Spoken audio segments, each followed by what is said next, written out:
Pleasant good morning, one and all. Good morning. Welcome to the midweek episode of Speaking Out, Exposing Corruption and Incompetence. Today, Wednesday, the second day of July. Yes, we are into the month of July 2025. Share the live, share the live. Let them know that we're on. I note that I am perhaps experiencing a little bit of internet delay. I trust that it doesn't affect the quality of this podcast. So yes, share. Let them know that we're on. Hope the quality gets better as we progress in the program. Sometimes some things you have no control over. I just can see at my end that there's an indication that there might be some issues, a slight issue, and it is not unusual.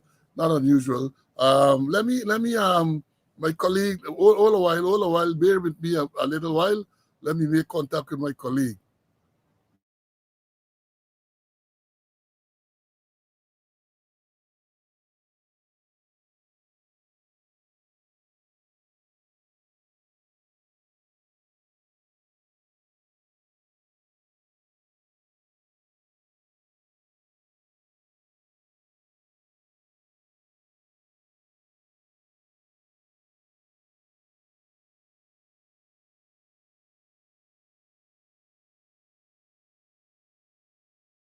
Yes, folks, sorry about that.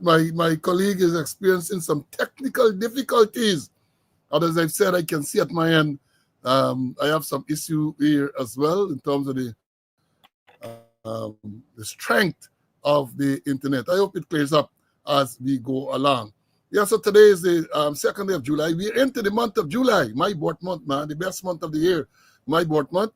And another great day today that the Lord has made. Let's rejoice and be glad in it. Let's give praise and thanks for being in the land of the living.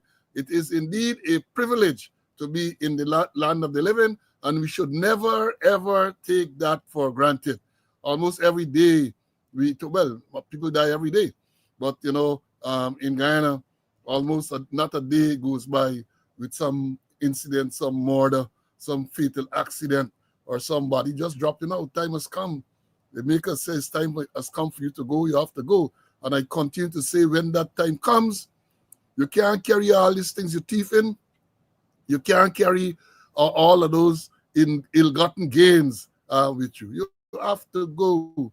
You have to go. So you ought to live your life in a manner that is pleasing to the Lord. But so many of them, they don't do that. They don't do that. They steal, they cheat, they lie. They do everything that is not pleasant in the sight of the Almighty. But they're gonna pay for those things. They're gonna pay. I say sometimes when you look and you see some good people passing out, then you want to know why some of them remain on the face of this earth. But God's time is the right time. And some of them have to remain and punish. Because I would normally say they have to be like Jacob. You know the song, Shadow? They don't tell me don't talk to Jacob because Jacob does walk and shake up. We got to see them walk and shake up for all the wicked and evil things that they have done. So that time is coming. So welcome and share the live. I just saw my colleague getting into the studio. I know he had some difficulties. So we're gonna know how well it is. But share. Program was scheduled at 7 o'clock this morning, as is the usual time. By now, the regulars know that on the Monday and on Wednesday, we open the school gate at 7 o'clock. On Friday, we open it at 1 in the afternoon. And as is customary, we have so much to tell you today. There's never, ever a dull moment. That is why we have been virtually forced to come now 3 times a week. Remember when this program started, it was once. I alone was a one-man batting, single wicket. Then my colleague joined me, and then we extended to 2 times a week.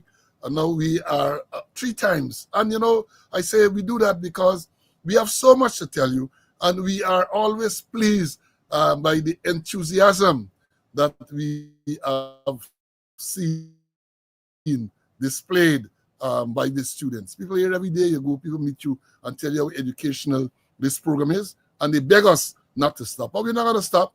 They do any and everything to prevent us. Technical difficulties, they intervene, they do all manner of things. But we are not going to stop because people need to get the credible, valuable information, especially at this time, what we call the silly season. Elections are supposed to be about 2 months away. They say the president said 1st of September, but we have noted, as I have said repeatedly, they haven't dissolved parliament yet. No proclamation has been issued. So perhaps there is just wishful thinking with all the problems at GCOM, which we're going to highlight some of them later in the program. So we tell you that we are not political. However, we're dealing with corruption and incompetence. And wherever we see that, whether it's in the public sector, whether it's in government, whether it's just GCOM, wherever we see it, we're going to highlight it. We're going to bring it to your attention because it needs to be brought to attention. Because you can't express, when you get government corruption and corruption in certain places, you can't express or expect certain propaganda arm of the government, and they control a lot, to come and to tell you the credible information. As a matter of fact, when they come out, they come and they lie. They come and they gaslight. So you need to get the right information. And from the attendances that we have had, we can be pleased to say that the message is getting across. Credible, valuable information. It is getting across. So, the normal format, we're going to run the roll call. I didn't get to do it on the last occasion because of some technical difficulties. We're going to go through it this morning, and then we're going to make some announcements, and then we are going to get with it. But before I do all of that, I just want to confirm that my colleague is going to be able to join me. So, Cece, let me hear. Cece, morning. Can you hear me? Good morning. I'm hearing you loud and clear. Good, great. All right, good. I'm going to bring you back in a short while. Just wanted to confirm that we can hear you. Thank you very much. All right, so for the roll call, 7 o'clock we were scheduled, and several students came in at that time. The first was Peter, followed by Wayne from the UK. Then it was Kenneth, Maryland, True Guyanese, then Drone from New Amsterdam, Lucius from Maryland and Guyana, Paulette, Dexter, John, Hezzy, Charlene is here, Felicia, Clarence, Keith from Barbados, the man from BIM is here, Claudius, Ricky, Leroy, Rosalind, Carol.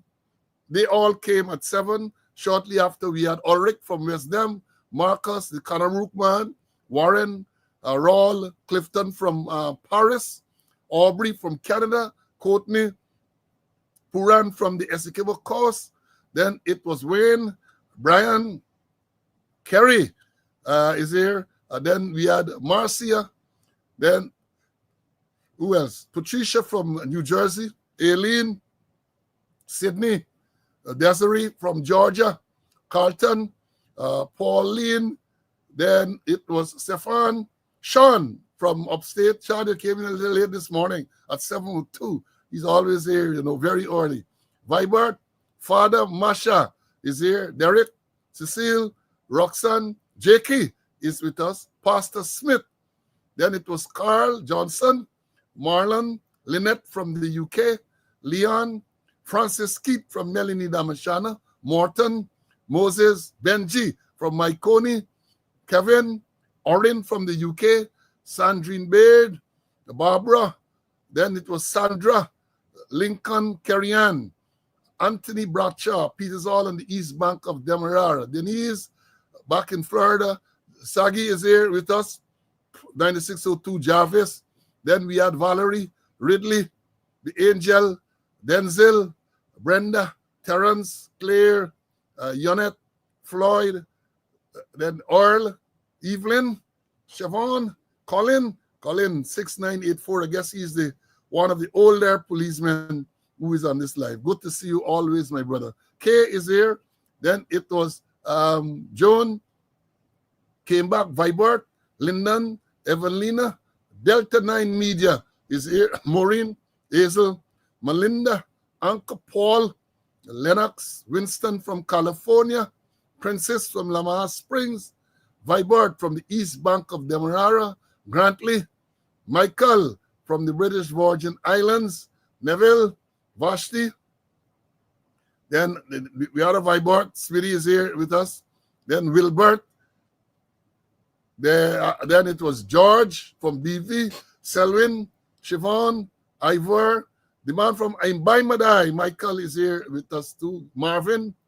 Then it was Magnell, Michael, Queenie, Lester, Derek, Trotty is here. Mark is here. Mark is here. This is Mark. Lorraine, Diane, Compton, Mark, Umi is here. Dorette, Euclid, Marva, Russ, Ricardo, Pamela from West Demerara, Paul, Terrence TK, 9135 again. Condolences to you, my brother. Danny is here. Richard, Court, Bernard, Selwyn, Jermaine, Colin, Tamo, Brennan is here. Malcolm, 9218, Malcolm Ned is in the class. Tilula, Janella, Annette, Carlisle, always good to see you. Diane, Devian, Bobby Brown, not the singer, but this is another Bobby Brown. Malcolm, the secretary, Denise, Elton, Margot, Alwyn, Deborah. Then it was Rayburn. The samples are here. Jamal, there, Mary, Philip, Harold, Bernadette, Marcus, Joan. Then it was Anne, Delverne, Melbourne. Then it was Lorraine, Ian, Hazel, Ovid, Patricia, Lyndon, Vaughn, Ether is here, Colin, Ashley, Sheena, Damon is here, Leslyn, Glendis, Carl, my squad mate from Arizona. Hope you're well, my brother. Sharon from the UK, Joy, Dion, Cranston, Salima, Paul, David, Doreen from Canada, Phil, Allison, Boo, Alexander is here with us, Gibbo, Julian, and Julian made a very interesting, he says here, he's good day, esteemed gentlemen, standing by for the dissection of the narrative and misinformation. He said he was pleased to hear when Ben Scott mentioned us last night, say that he follows us when he asks the time. Many people do that. If they don't get it live, they go on YouTube and they follow us because we bring credible information. Joseph, Abera, George, then it was Raul. He said the top cop is inviting citizens to talk to him. We can deal with that too, George. Raul. We're going to deal with that, Raul. Sherry, then it was Winslow, Clyde, Darlene, Cedric, old police. He said be in the house. Eve, Alex, Henrik, Desiree, Denise, the next Denise. John, my partner, is here. Nicola, Claude. Claude, we can deal with that too, you know, Claude. We can deal with that matter as well. Then this is Jason, he say from Illinois. He's locked in. Christy, Marlin, Dionarine, Gordon, Norbert, Charles is here. Cecile, yeah, Sam, I think to adjust that. Because you're making a very good observation. Sam says that today's question, how long must a person act in a position before confirmation? Years ago, it used to be 90 days and subjected to be in one of those programs. Guys, a good question. Alistair, sorry, my apologies. Alistair, Nigel, Isabella, Sharon, Lorna is here. Lorna, yes. Doris, Samuel, Chilo is in class. Conali, Paulette, Junior. Then it was Gavin, next Gavin. Gail, Lennox, Tessa, Farina, Rhonda. Rhonda seems to be back. And then I'm still in the house. You know, she was vacationing in Antigua. Then we have another Allison is here.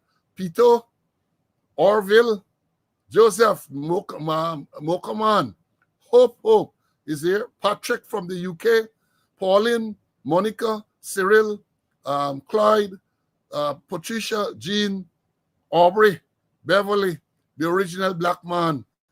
Then we had Pauline, Eshwan, Mortimer as the last man in the schoolyard at exactly 11 o'clock. And then when we open the doors, we had Abu, who beat out Edward.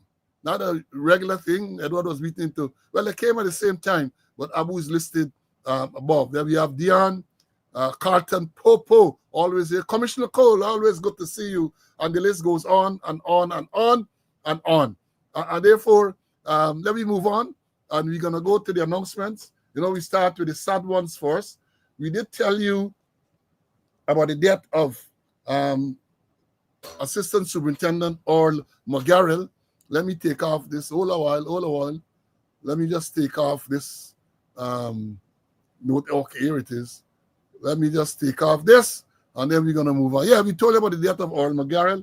I learned that there's going to be a night of reflections tonight at the Immigration and Passport Office from 6 o'clock this afternoon to 10. That's from 18 hours to 22 hours. The night of reflection for the late Assistant Superintendent Earl McGarrell of the Police Immigration and Passport Office. Again, a reminder that today is the 474th day, 474, since Sergeant Alex Vaughn was shot and killed. That incident took place on March the 12th, 2024, and up to date like today, 474 days later, the public can be told, his family, the public can be given update as to what is going on. And they're the ones who talks about transparency, a word that they do not know the meaning of. Perhaps they can't even spell it. If they see it big on a billboard, they don't know what it is, what it means. We're going to address that as we go along. Then I told you some time ago of the death of Bacchus, Podegi Bacchus. We used to call it, I learned his correct name is Compton Bacchus. His number was 7876. Used to be at the TSU as a driver, and then he went to CID. I think he drove the late Skip Roberts for a time. Podegi was always a fun to be with. And I think one of the mix-up we had, or I had on the last program when we say Serpico, because someone told me that Podegi Bacchus, they used to call Podegi Serpico too. So apparently that is where the mix-up come with E and McCalmon. But the person who passed is Compton 7876. I know a strange thing. Perhaps the older police can confirm or correct me. 7876 Bacchus, Podegi Compton Bacchus. I think he hails from Pleasance area.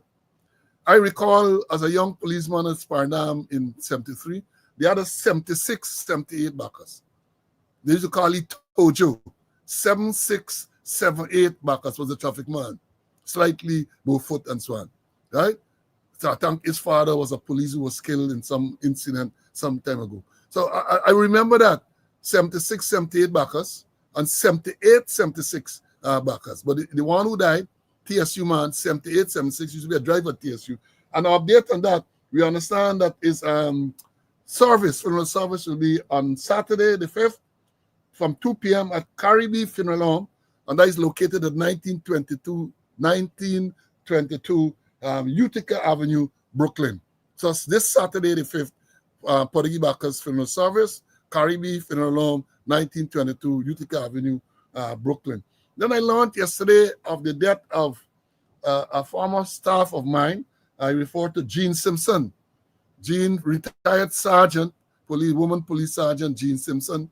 When I joined the traffic in the 90s there, Jean was one of the female staff there, Jean along with Dennis Garraway and this lady, another lady was there. Her name escapes me now. Bellamy. They were there at traffic headquarters. So I learned yesterday that Jean passed away, I think sometime yesterday. And I learned then too that she was the sister of retired Inspector Brenda Morrison. Brenda's sister. And then we had we said the death of Police Constable Dwayne McKenzie, who was stationed in Region 6. We haven't received any further update on that.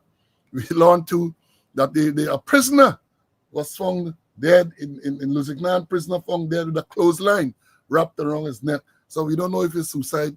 We don't know if it's murder. I don't think they have said anything further.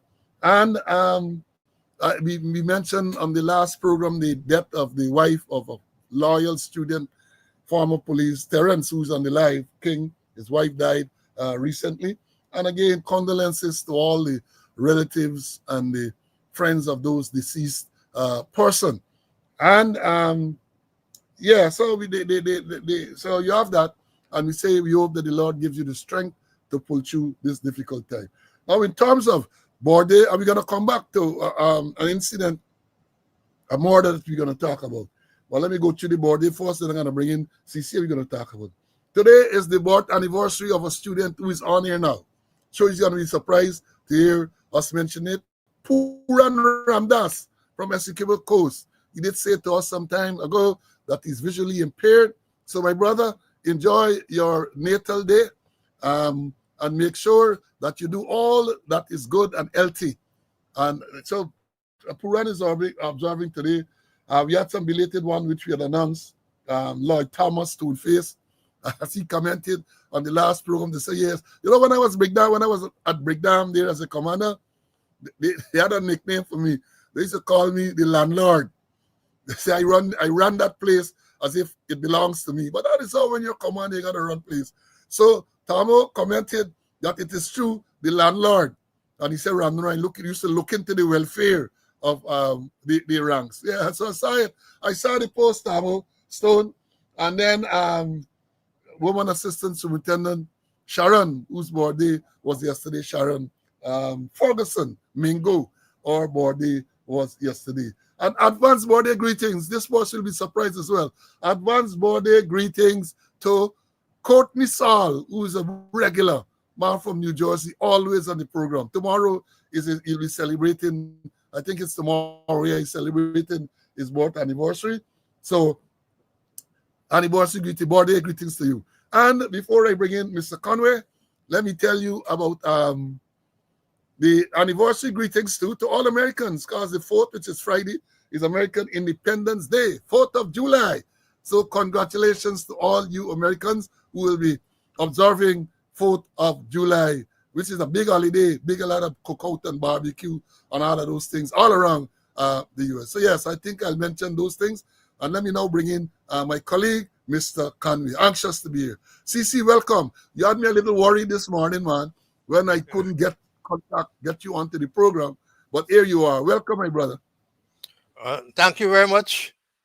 Happy to be in the land of the living to do God's work. Paul, they could only delay us or interrupt us. They can't stop the work of the Lord. The work of the Lord has to go on, and we're doing God's work. So they would interrupt or stop, but they would interrupt, but they can't stop us. They would delay, but they can't stop us. Birthday greetings in place for all those persons, and deepest sympathy to the relatives, the friends, and the loved ones of those who pass away. Well, I got a lot of birthday greetings. Somebody is telling me that today is the birth anniversary of Jacqueline Phillips. She was a nurse working at the Brigham Medical Center. So, Jackie, happy birthday to you as well. Happy birthday to you, Jackie, and all the others. Now we go on to cricket. Cricket right now. I didn't even remember that the second test between India and England starts this morning. I really forget. Someone was thinking that it would have been tomorrow. So it starts. The current score is what? India having me put into bat 200 for 3. They are 200 for 3, and they're into the last session here now. And then there's another test match going on in Sri Lanka, where Sri Lanka was bowled out by Bangladesh for 244. And right now, no, well, this is not a test match. This is an ODI. Sorry. This is the ODI. Now the test match finished, and the captain then resigned the captaincy. That's the Bangladesh captaincy. So today is the first ODI. Sri Lanka made 244 runs, and Bangladesh in the 25th over, they are 118 for 8. So you know what happened there? They are 118 for 8. I think the test match between West Indies and the second test match between West Indies and Australia is going to be held in Grenada. I think it starts tomorrow. Can't remember the exact date. So yeah, that is the thing for the cricket. And I know CC is a cricket man. So let me bring him to comment on the cricket before we go into some other issues relating to what we got to discuss today. See cricket in the air, man. Cricket and us cricket lovers always up. Yeah, I've been watching the cricket, and the whole set of 1 day matches, 1 day matches. If you go on Willow, you get endless cricket going on about the places. And I've been watching. Also, my wife, who's a ardent cricket fan, perhaps she's more interested in cricket than me. We've been watching together, very, very interested, especially the India and England match that is on. Yeah. So we gotta keep following the cricket and following the other news and so on. Yeah. So let me I mentioned that we have a matter to talk about. This is you get bloodshedding so frequently in Guyana. I think it was yesterday or sometime there's a thing going on. Another murder in Agricola. Another murder in Agricola. And this time it is said that the brother, remember not so long ago, you had this killing where someone was killed by a man who they say on the run. I think, I can't remember his name, so I'm not going to call him name. Now, yes, the man who is on the run, I was distracted there a little. I got to follow the news when CC coming because, this, let me tell you what is distracting me. Puff Daddy, Diddy Combs, he get all sort of trial and so on, all sort of thing they try me with. Somebody is saying that he's acquitted on the most serious counts.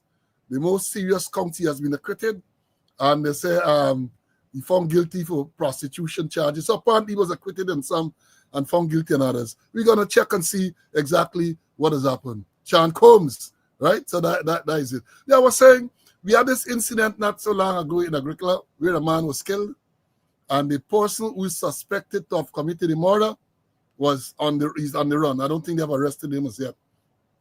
Shortly thereafter, the brother of the deceased person was seen, man named Narayan, running down the road with an AR-15 rifle and shooting up at the house. This is daytime, This is daytime in Guyana, Agricola, shooting up with a assault rifle, shooting up at the house. Police arrested the man with the firearm. They said they recovered 18 spent shell or something. Surprisingly, well, I shouldn't say surprisingly, it's Guyana, anything happens. That man was charged for discharging a loaded firearm. Let me understand this. A man ran down the road with an AR-15 semi-automatic rifle and shoot up at the house where the suspect in his brother's murder lived. Shoot up. People were, I understand, one or more persons were in the house. And when the police arrested, the police charged him for discharging loaded firearm. I would have thought something about terrorism would have been there because I know everything now is terrorism. I would have thought even attempt murder because if his intention, when he shot that weapon into that house, his intention was to kill. His intention was to kill. So how come? Whether he killed or whether he injured, immaterial. What was his intention? You can't shoot an assault rifle, 18 rounds, into a house with people and do not have the intention to kill. But Guyana, they charge you with discharging loaded firearm. Are we hearing nothing? Now, we understand that the man who is on the run was found dead yesterday with multiple gunshot wounds. He's a pig rearer, they say, cattle farmer, pig rearer. Found, I got the article somewhere, and then he was found dead yesterday. They said they found him. I saw the video, because the thing, everything now is on social media. Everything, and I saw the thing on social media. I'm going to get it just now. And that's what's going on. It looks like they're saying, look like a retribution killing, meaning that the person who is brother killed, those person's relatives might have come and extract their own type of justice, street justice. That is a dangerous thing. When people don't have confidence that law enforcement will deal with issues, then they gonna come and they're gonna, I say his brother. I'm saying his brother, Edward, his brother. In other words, let me clarify again. The man who is alleged to have killed, I think is Narayana, the guy name, and who is in hiding. The police issued a wanted bulletin for him, and we have not had an update to see whether he's arrested. So it is assumed that he's still a fugitive, right? Now, his brother, the fugitive's brother, was the man shot and killed yesterday. The fugitive's brother, he's a pig rearer. In other words, he was, as we say in country, your mind pig. He's a pig farmer. He was shot and he was killed. Right? So let me bring in CC to comment on that. This street justice, right? So somebody's clarifying here. Bollers is the man who's on the run for killing Narain. Narain brother is the man arrested with the gun, yes. Now, Bollers' brother, I understand, is the one who was found killed yesterday. Yeah, well, that's what I'm saying. Not the man on the run. Yeah, listen carefully. Not the man on the run who was killed. His brother, who is a pig farmer. That is what I said. That is what is being reported. CC? Yeah, Go ahead, CC. vendetta, vendetta killing took place there. But Paul, I think you had mentioned maybe a slip. That was the man who on the run get killed. Maybe that's why they bombarding you. But it's a brother that got killed, as you correctly stated. And it's frightening when we get those kind of killing, those reprisal killing, it's very, very frightening. And wonder what really the police is doing, but we'll come to the police issue later on. Yes, because the police have so many issues for us to deal with. So we're gonna come with it. So many issues, right? So many issues. So let me move on. Again, the point is, Guyana is a dangerous place, despite what they say. And in many cases, law enforcement is to be blamed. You can't escape that, because these things happen in the absence of proper law enforcement. People are get confidence. In this case, it seems to be reprisal. People taking the law into their own hands. You kill my body, so therefore I get the opportunity. I close you out. I close you out. Right. So, and then the next thing I'm moving on here now. One of the things I forget to mention some time ago, I forget somehow to thank all of those persons. Last week Thursday, the police run big splash, slow us to lead defense and all this type of thing. And I was overwhelmed with calls and messages, people offering prayers and support. And I was remiss. I did not directly thank those persons, even though I expressed general thanks. I need to thank all of you people who have called me, who have sent messages of support. It means a lot. It means a lot. As I've said, I believe in Psalm 35.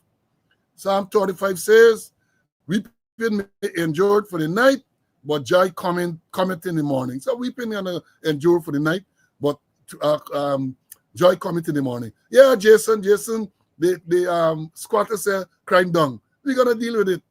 We're gonna deal with that. The squatter said, crime down. I don't know what you're talking about, but we're gonna deal with it. Now, and somebody asked a question, right? Now, I still got to mention this thing still in the back of my mind, that Melly Mel Buse out. That Buse Melly Mel Buse 00 Nap. License to Lick Bamsi. Melly Mel, you get white mouth, you get Kira. You get Kira. Are you tongue people? Ain't gonna know where it's Kira. But Kira is a form of white mouth. But Kira, they would say, is not those little white mouth you can't big Kira.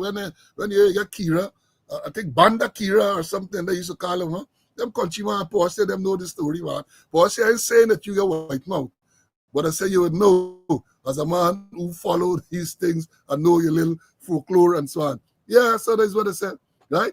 Banda Kira, the man get. Now, so, and then, they're talking us other thing. I saw a post, I think social media post, people asking, what is the position with the GDF, the report on the helicopter crash? December 2023, 5 men in the army died, including some senior ones. Brigadier rank and all died. 2 survivors. That is what makes this thing even more perplexing, because it's not a case where all on board died. 2 persons survived, miraculously survived, including the co-pilot. And all this time, you can't hear what is the cause of this accident. And of course, people saying people say that now you hear people say it's pilot error and all sort of things you're gonna hear because the authorities have not seen it fit to come out and say what is the official findings. One time I think they told us that the black box was destroyed and they can't recover information or something like that. Black box, something that is made to be indestructible. So, but we're gonna ask the question. You know, I knew the mother of it was Colonel Sahoud, right? I knew his mother, and the lady grieved to death. That lady grieved to death. That is what is going on. That is what is going on. Now let me say there's another thing I want to talk about. But before I talk about it, something is definitely wrong with the management and the training of men and women in the Guyana Police Force. Something is wrong. I saw a video yesterday, and I have it. I think I have it here and I'll show it to you all. It's hard to explain, so let me show it first. And then when you show it, then we're going to try to analyze what really took place there. Let me see where it is. I think, hold on, y'all bear with me. I'm almost certain that I have it.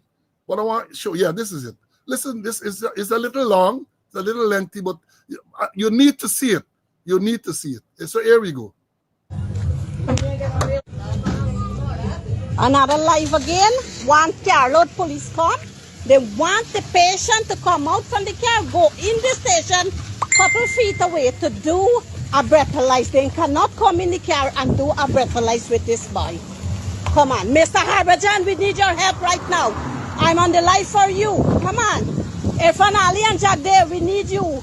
You're paying the police and they are not doing what they're supposed to. A patient can walk, but he can't get head, neck, everything fractured. He cannot, they cannot come and do breathalyzer. He have to walk. I hire some carry me. He have like 6 police inside here. They can't come do breathalyzer. He have to walk and go in.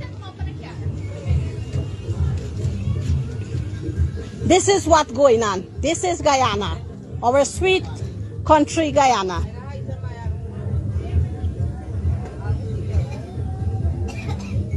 Hey, I drive with my hospital for the police. No, I see how I go help. These police them, but 6 police in the station can't come out and do a breathalyzer with this child. They want the child must train and come out from the car. How he could come out? How he could come out? A helpless guy. Come on, we are human beings, sir. We are human beings. You could do the breathalyzer here with this child. Come on. We need your help. We are human beings. You could do a breathalyzer with him in the car. The child helpless. Come on, man. You got kids. You have brother and sister. You could help.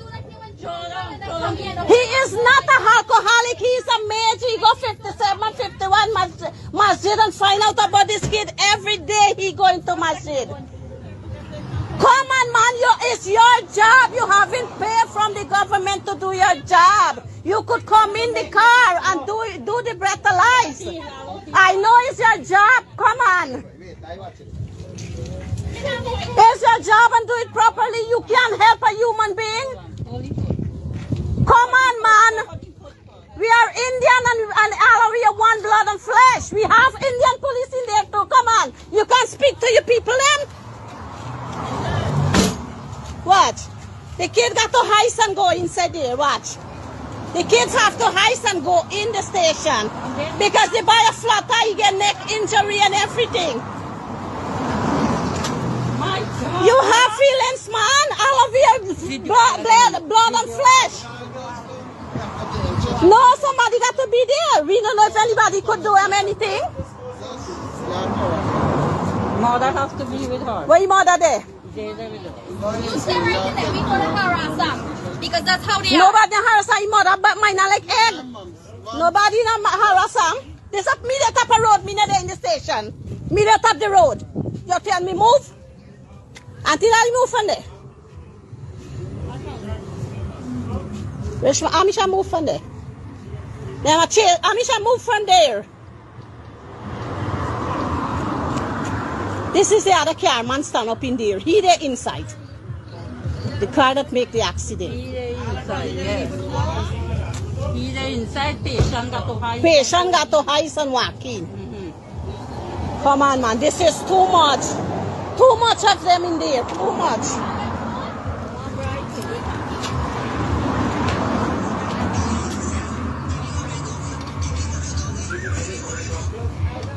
Child can balance himself.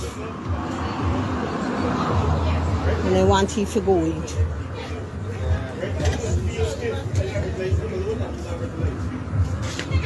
Better right on the Roman there. Folks, I think y'all got the gist of what transpired there.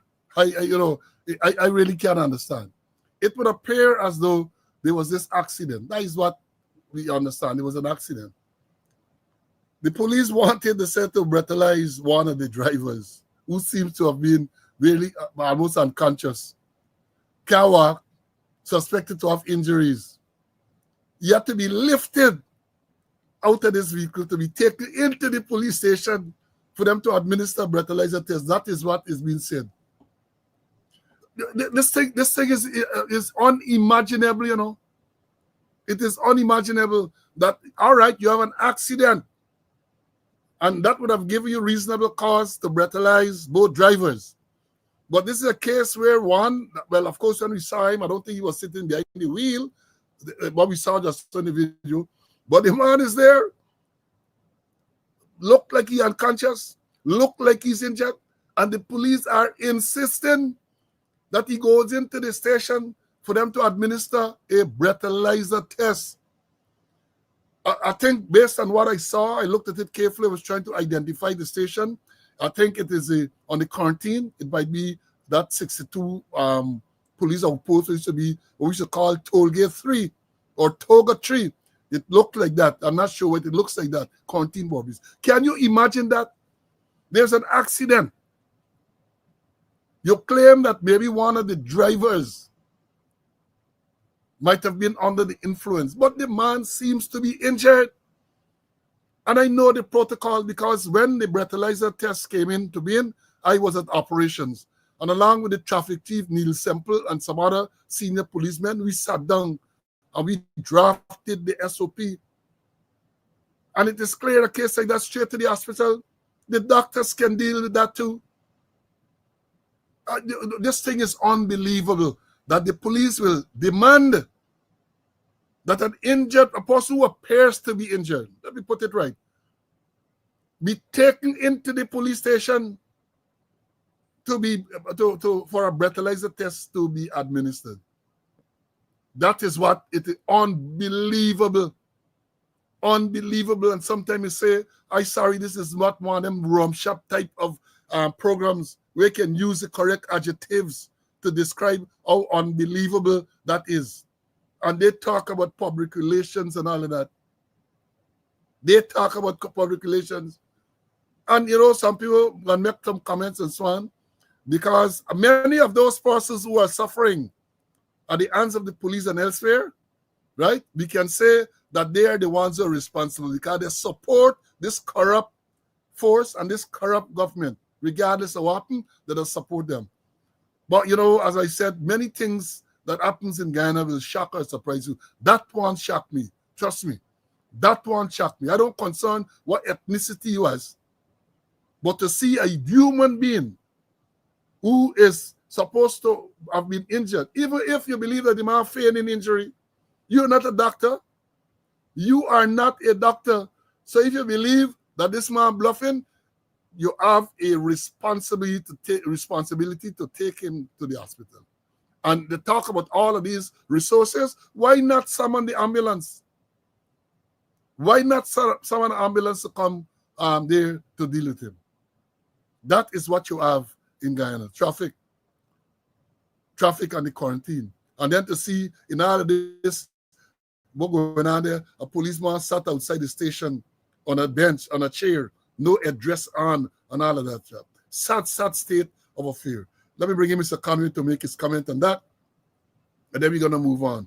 CC, I sure that thing would have shocked you as well. You use the correct word, you know. It's shocking, unbelievable. Here's it. A person who appears to be, well, he bluffing or not, to be injured. Carry the bloody man to the hospital. Carry him to get medical attention. Or bring the medical people to him. Why you got carried to the police station to brutalize him? Something's wrong, and then apparently they're chasing out people. Don't come in here. Nobody can come in the station and all kind of thing. It is real shocking that a person who appears to be injured, you want to brutalize him, and you carry him at the 62 old post to be brutalized. Something is really wrong. And as you mentioned, Paul, I remember the SOP, remember the SSP that you had put together in terms of brutalizing people, what must be done. It's shocking to the bone that a man is injured or appears to be injured, and you got carried to the police station despite the pleas of their relatives to be brutalized. Carry him to seek medical attention or bring the medical people to him. Yeah, well, these things are so supposed to be so routine and straightforward. It baffles me to know that those type of things can still happen. Them thing is straightforward policing. There's an accident, as we said, I was traffic chief on 2 occasions, and since when I was in training school, we were taught the acronym COWS, COWS, when it relates to actually them. C, you deal with casualty. O, you deal with obstructions. W, you look for weaknesses. And S, then you look for statements. Cows, not the animals that graze on the road. I was taught that in the police training school. When you go to an accident scene, once in an accident, they say it's cows. Not that cows caused the accident. You got some stupid people now in the system, I believe you say, when cow. No, that is the acronym used for you can memorize. C, you go on the scene, first thing, casualties. You take care of casualties. O, you look after the casualties, then you look at the obstruction. If the traffic is obstructed, then you deal with that. W, you look to get witnesses. People will help to unravel what actually took place. And then lastly, after the witnesses, then you try to get statements. Like those things are not being taught now. So you have a case where a man is injured or appeared to be injured, and then battle, so he's a casualty. First thing you should have attended to is that man and his injury. First thing. And yes, there's some student said that I failed to recognize the invocation of ethnicity. No, I didn't miss that. I didn't miss what the woman said about our ethnicity. I didn't miss that. But that is what you have in Guyana, in the Guyana police force. That's going on. And you know the sad part? Let me tell you something. The sad part, despite the fact that this thing circulating on the media, social media, despite the fact that many of them, they're listening in right now. So even if they did not know of it, they hear it now, nothing ain't going to happen. Nothing is going to happen, so it's going to happen again, right? People, the ranks are likely to act the same way again because they're not learning from these mistakes. They're not learning. And we're going to talk about it, and we're going to continue to talk about it because it pains me as a man who served in the traffic department, served in the police force for 37 years, traffic chief on 2 occasions. We have already had issues that we're not going to sugarcoat that, but not them type of glaring things like that. Not them type of things that. And the ranks can tell you that they know that if people any policeman who went astray, we had a system to deal with them. We had a system to deal with that. That is clearly, and in case there are no 4E1 of the Police Discipline Act, Chapter 17:01, neglect of duty. And you might very well get other sections. 4E1, fail to do anything which is your duty as a member of the force to do. And surely it was your duty to make sure that that person got medical attention. Surely. And they failed to do that. So that, but nothing ain't gonna happen. I'm telling you, nothing ain't gonna happen. Let me move on to the next issue. We spoke about how this animal farm that they call Guyana operates. An animal farm. As I said last week, Thursday they jump out. Slow got to lead defense and that's how they jump out. You got a man, a PPP operative in Linden. I'm going to tell you all the name. I got the name now. I'm not going to one thing now. The name Kevin Larimer. Kevin Larimer, a PPP operative, not only a supporter, but a PPP operative in Linden. The man defrauded several portions of monies collected to say you can give them land. Collect money, say you can give them land. Reports were made. I suspect or I suppose an investigation was done. I am further supposing that legal advice would have been given for him to be charged. He was charged, right, with fraud. He was charged with the offense of fraud. They say he wasn't attending court. That too is not clear because if the man is charged, I suspect that he would have made some initial appearance. But for as I said, even before that, he died and the police can't get him. Eventually appeared in court. Then he stopped appearing in court. The matter was tried behind his back, ex parte. The matter was tried ex parte. The man was sentenced to 9 months in prison. 9 months. Kevin Larimer. Kevin, or Kevin, Kevon, sentenced to 9 months in prison since early last month, June 2025. Once your sentence is automatic, the magistrate will then issue a committal warrant. In other words, there's a warrant for the police to arrest you and to take you to the prison, Lusignan or whichever prison. You have to be taken. The police, that warrant issued by the magistrate gives the authority for you to be taken to the prison. The warrant gives the prison authorities the permission to keep that person in prison. Up to now, they can't execute that warrant. Almost a month after, they can't arrest Kevin Larimer and take him to Lusignan prison for him to serve the time as ordered by the court. Can't do that up to now. And I understand they're jumping all around the place. They turn acrobats. The PPP people, they turn acrobats trying to get this thing reversed, trying to make sure that the supporter and the activists in Linden ain't got to jail, even though the magistrate has sentenced him. Animal farm, eh? Animal farm. And you know, the police, the corporate propaganda unit, have not said anything on this matter, you know. They have not said a single word. The extended squatter, the confirmed squatter, they didn't say nothing. You know why? Because the man is a PPP activist. That is what you have. And they talk about transparency. They talk about transparency. They know not the meaning of the word.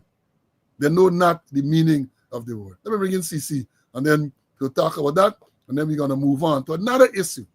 CC, the thing that I mentioned there with Larimer and the traffic, what are your views, my brother? Well, I know Larimer very well, you know. Remember, I was commander for that same area there. I know him very well, and he wasn't the overnight PPP activist. He's an activist for a long time now. But if he has been convicted, they must get him to prison. And I hear people making moves. I hear people making moves to reverse the magistrate decision. I know that they could reverse it. But preferential treatment. All men are equal, but some are more equal than others.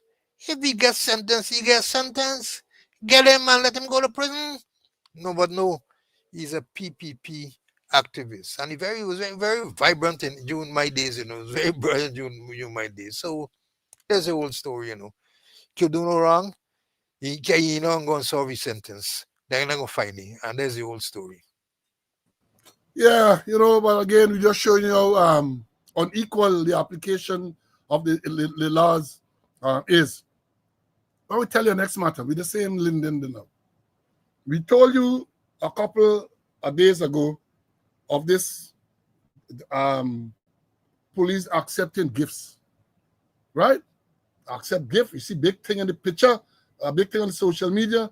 Accept gift from businessman, and we commented on it on the last program. Somebody give motorcycles, and then they said, "Guy America." Right? Some company doing construction works on the Linden Highway, one of the companies, donated some building to the police to be used as an outpost. And my information is that the outpost was formerly located at Bamia on the Linden Suzaika Highway. I remember as a young sergeant, when we were at TSU, we used to go and we used to work on that place for, I think, a month or so. We had the first toll gate and the second toll gate. We used to go there because in those days, tolls used to be collected. We used to guard those facilities. So I know where Bamia is. So we understand the new outpost that was given or donated by Guy America was relocated to some another area. And I want y'all check this out. People like Linden, people Floyd, and all of them, Barled, and all of them. Yeah, check it out. Because we understand, somebody say y'all got to check to see where the location of this new outpost is. Listen to this carefully. Listen to this carefully. They said check to see where the location is. And my information is that this new location or this new outpost that was donated to the police is located where the same company, Guy America, has a storage facility. They store all the stuff for the building material, so they put the police right there. So basically now the police watchman in. By virtue of their location, the police are basically guarding. So you think this place ordinary? You think it's ordinary? Man donate a building for outpost. And but of course, I guess the donor decided where this building is going to be located. My information is that the building is located, is a fence separated compound, the police outpost, for where this people storing the stuff. Where this company, Guy America, where they're storing the stuff. So they put the police, put a building there, so y'all come and stay. Right? This is the police outpost. And the police gladly accepted. I saw the picture with the commander. Because the man donated to Region 4B, that is East Bank. And then he donated to the outpost to Linden. And the man in charge of Linden, and the man in charge, which is Region 10, the man in charge of Region 4B, East Bank, collecting and they're smiling and so on. And that is what you have. Locate. Yeah, check it out. In case, check it out. Right? Check it out. Let me bring in Mr. Conway. Because we talk about this donation thing. See, can you imagine that? My information is the thing is located right next to where the mass storing all this stuff. So in other words, basically put a building there and say, police, y'all come guard this place for me. That's what is really amongst you. Let me hear your views on that. Isn't that right? Yeah, I was said they're going to pay for security. So wherever money would have gone to security, they just input the money to build up something and say the police is outpost. Go ahead, CC. Isn't that right next to where they're storing this stuff, It's right where they're storing this stuff. I passed there a couple of weeks ago, about 2 Saturdays ago on my way to Linden, and I saw it, and it's there in the compound, and it's not strategically located. Like how you had Bamia there, which was very close to the roadside, It's not strategically located there. I know who living around here. I know the population there, but it's to me, as you indicated, is there to protect the person who made the donation or who made the construction, to protect his assets. I look at it, and it's there in the compound. It's in there by the roadside. It's there in the fence compound, and they're looking after the property of Guy America or whatever his name. And Bamia was the ideal location. And if you want to build something, I build it at Bamia. Build it at Bamia, which is a very good strategic location. But now we there right now. No way. Yeah, some people say don't know the thing. They say it's not next to the station, next to inside the compound. I say the facts, the outpost is just outside the Guy America compound. That is what the donation is. just outside Guy America compound, they build a building. How much stupid can these people get, man? How much stupid? I ain't talking about Guy America, because America obviously get sense, right? Build a building, tell a column outpost, and you come for really, you're guarding me now. That is what is up to you, guarding me. Well, let me move on. Let me say this. Because a lot of them sit back and believe that Slow and Conway come to bash the police all the time. That is not the aim. We highlight these matters, perhaps in an unorthodox fashion. And I've said the reason why that is so is because nowadays, for the longest while, for the past couple of years, we have been declared persona non grata. In the past, we would have gone, they would have invited us to go and talk to the ranks, at all levels, impart the knowledge, teach them certain aspects of policing and so on. But now, that don't happen now. So we can use this medium to make sure that we highlight these things. And if they believe it's an attack, so up to them. No apologies to make. No apologies. Because even though they're going to sit down on the sound and say, oh, you're attacking the force, you're attacking the squatter, you're attacking. Many of them who can learn are learning. Because many of the things that we talk about on this program are subsequently implemented. Who can forget when we came in here and we talked repeatedly about this foolish idea to put the Spanish word policia on the side of police vehicles? We carry lash to it. And then eventually they change. Remember the vice president said, you want a big sign, some little sign with the same Spanish word. And we said that's nonsense. So now none of the police vehicles and in the buildings carry that word. This program speaking out. We had another issue when in 2022 when the Police Service Commission formed without the chairman of the public service. Mr. Conway was the man who started to highlight it. And we took it up on this program. So according to the Constitution, can't. Constitution is clear that the chairman of the Public Service Commission must be a member of the Police Service Commission. And in the absence of that chairman, the Police Service Commission cannot be properly constituted. Nandlal jump out and say all sort of things. Roysdale Ford Senior Counsel challenged the matter in court. And the Chief Justice ruled just as we had said, that in the absence of the chairman of the Public Service Commission, the Police Service Commission could not be properly constituted. When Mr. Ford, Roysdale Ford Senior Counsel, spoke about it before going to court, nonetheless, they jump out and say, oh, Ford, Carfallion, two men who were no liar, and that sort of thing they say. So those are already two examples. If you want to add more, we told them about the use of less than lethal weapon. We emphasize that. And what happened? Quite quietly, they're going to get body camera. And then quite quietly, they're going to get taser. We started the campaign on this program. The records are there to show.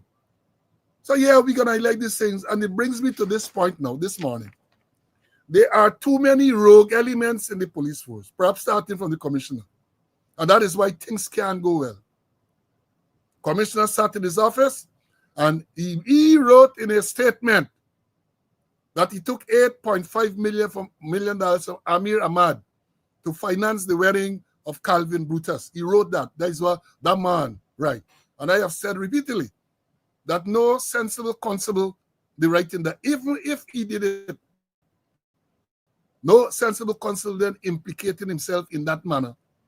So the commissioner perhaps is worse than a sensible constable. Right? He wrote that. And what has happened since? Amir Ahmad doing that sort of thing. And nobody could charge him. The man bought immunity. The man is alleged to have assaulted his wife, took something and struck her, got to break down. And we talked about that because the action of the police wasn't the correct action. They sent him for medical, and then, they just send the thing forward to Providence because they live in the Providence here. We said, no, that is not correct police action. And we try to teach them all the time.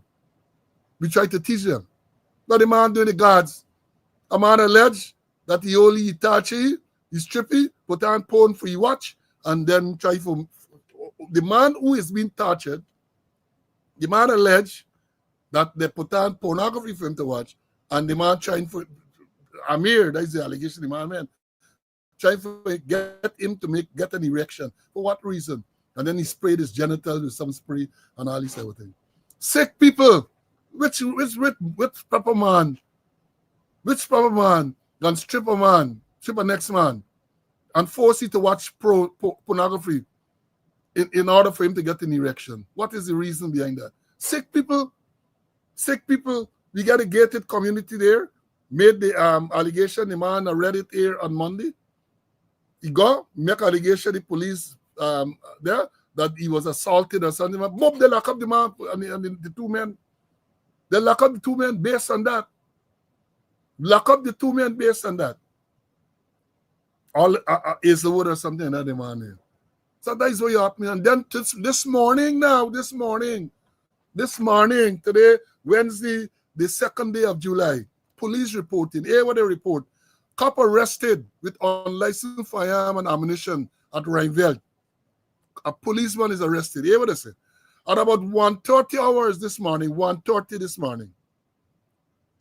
of July, police ranks were on anti-crime mobile patrol duty in Riverview, Rhineveld, when they were told by persons in the area that a white Primo car with trade plate was parked on the streets at Riverview and that a male was in the car with a firearm.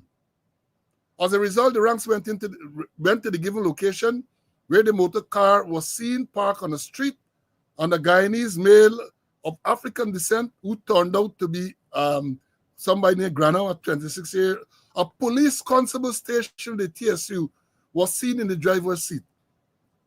He was questioned and he claimed that he is on sick leave and he was lying. He also said that the motor car belongs to him, which he recently purchased from an auto dealer. He was told of the information received and a search was conducted on him, but nothing was found. The car was also searched, and in the driver's side door panel, a .32 Taurus pistol with one magazine containing 11 matching rounds were found. Radam was asked if he had a license to carry the firearm, and he said no. He was told of the offense committed, arrested, and cautioned. He then said that the firearm was his own for his personal protection. He was escorted to the Ramville police station along with the motor car. The firearm and ammunition were marked, sealed, and lodged. The car is also lodged. Investigations are in progress. This is a policeman, a young policeman, 26 years. They got many things coming out of this, many things. Some of which we have been highlighted. People call, they said they see this car park up 1:30 in the morning, this morning. 1:30, the car parked in Rhineville, Riverview area. Car get trade plate at 1:30 in the morning, trade plate, right? And they said he had a firearm. The police went there. He said, he turned to be a policeman, 26 constable. He said at TSU. He said he on sick leave. He's on sick leave, and that he was liming at 1:30 this morning. He liming, right? And the car belongs to him, which he recently purchased. A police constable liming at 1:30, telling them that he recently purchased a car. Police constable. Understand this is what we're going through. He recently purchased a car from our auto dealer. Found with a .32 pistol, 11 matching rounds. He ain't get license. Police were on sick leave. But hey, let me tell you something. Yeah, myself, I skeptical, and you can say I thing about me. But 1:30 in the morning, Lyman, with an unlicensed firearm and ammunition, and the fact that this man said he bought a police constable by this car. He said he bought the car a few weeks ago. All the policing alarms going on in me then. Was he waiting for the opportunity to commit a crime? Have they investigated that? A man 1:30 in the morning, sitting in a car without license plate, basically untraceable, without license plate, turned out to be a policeman. Was he waiting for the opportunity to commit a crime? That is a question that I want to ask. That is a question. Because I can't see no 26-year-old constable who claimed that he recently bought a car sitting down in the area 1:30 in the morning with an unlicensed firearm. You say layman? You say layman? These are the rogue elements I don't want to say that the man might be committing crime and all integrity. I don't know.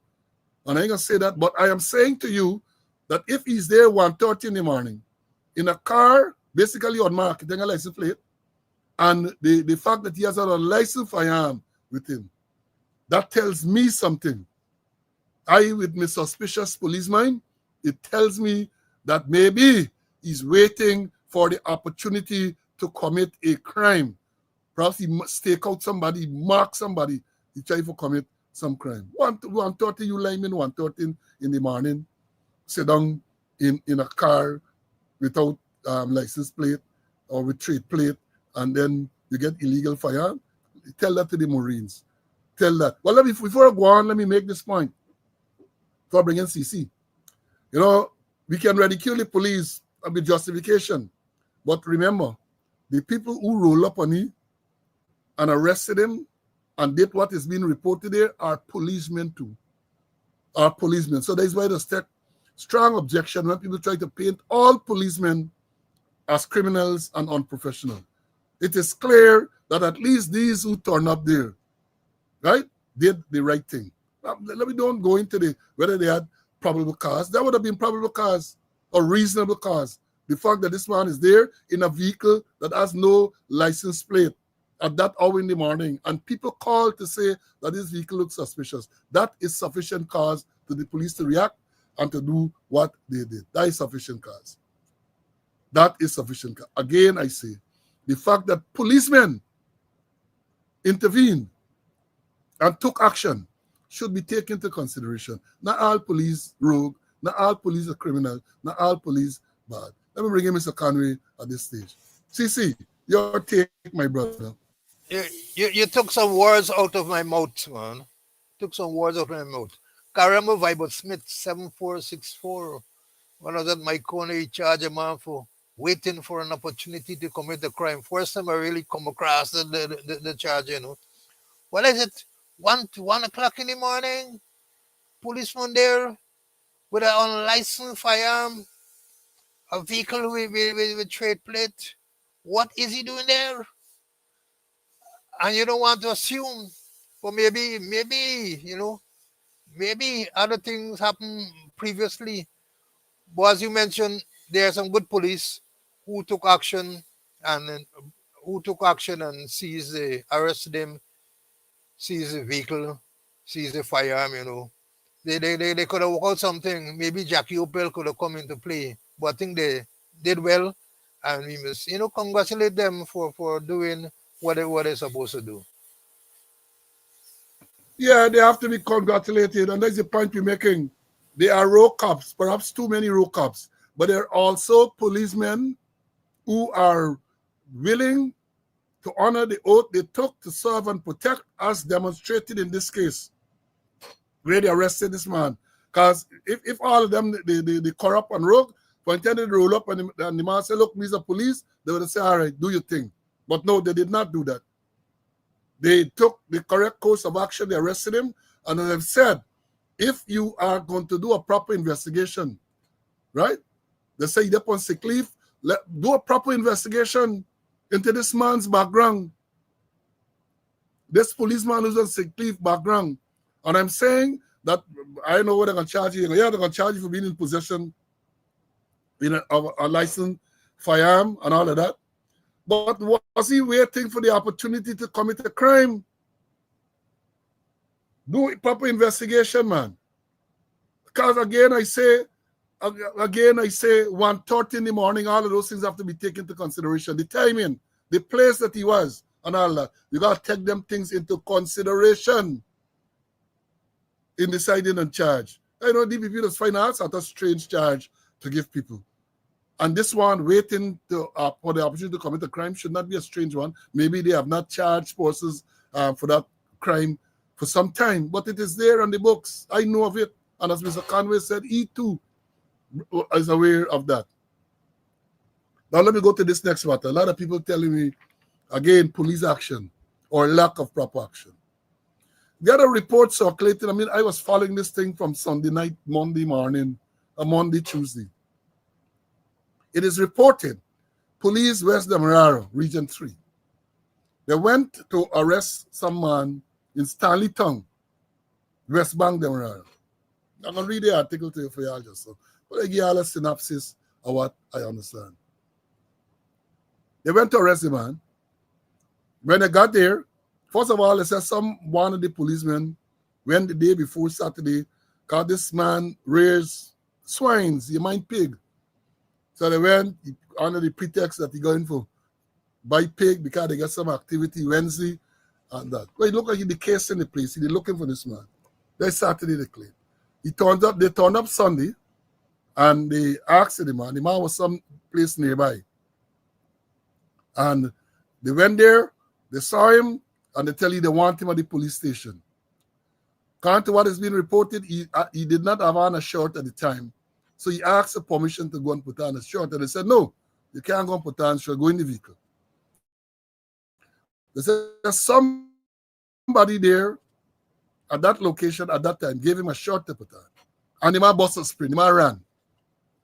It is alleged that a policeman, at least one policeman, pursued him, and the policeman fired at least 2 shots at him. That is what is being alleged. And the man gone and the man disappeared. There was a big story thereafter, right? Because the policeman, they claimed, denied shooting at the fleeing man. That he claimed that he fell down. That is what is being alleged. And the gun discharged when he fell down. But the people disputed that. So they don't know where this man who escaped and was shot at. So the whole village turned out, searching the whole back dam, looking for this man. Because people say that they saw blood stain and all that. They're searching for you, can't find him. Monday they're searching, can't find him. So they're searching for the man. The man is therefore presumed to have been shot and maybe passed away somewhere. They're looking for you, they can't find him. Right? Now, here what Kaicho News is reported this morning. 30-year-old Stanley Town, 30-year-old Stanley Town West Bank Demerara man who was wanted by the police for rape. But now, before I read it out, let me tell you all the sweet part. So the man was shot at. That's what they claim. The man was shot at. The man escaped. That's Sunday night. Village turn out, neighbors turn, they're looking for you Sunday, they're looking for you Monday, they can't find him. Right? Now, strangely, perhaps not so strange, police issues a wanted bulletin for this man. Imagine, understand the sequence of events. Police went looking for him. They found him.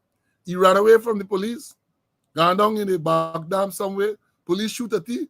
Can't find him. Right? Searching. Then the police issued a wanted bulletin for him. Say he wanted for rape.